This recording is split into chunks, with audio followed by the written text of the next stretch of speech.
Tortinchoq insonlar katta ehtimol bilan boy bo'la olmaydi.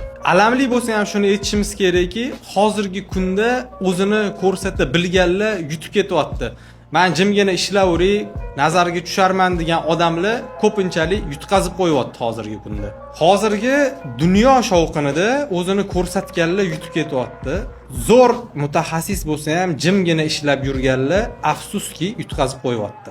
Tortinchoqlik ko'pincha narx oshirishingizga, katta oylik so'rashga yoki katta shartnomalar tuzishingizga xalaqit qiladi va buni oqibatida ishlashingiz mumkin bo'lgandan ko'ra kamroq pul ishlaysiz.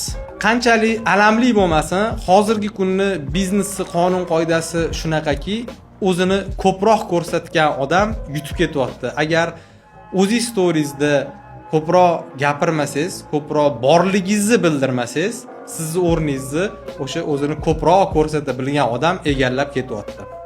Tortinchoqlik bilan kamtarlikni adashtirmanglar. Qalban kamtar bo'linglar, lekin qilayotgan ishingizda, amalingizda tortinchoq bo'lmanglar. Chunki katta pullar o'zi to'g'risida baralla gapira oladigan odamlarni yaxshi ko'radi.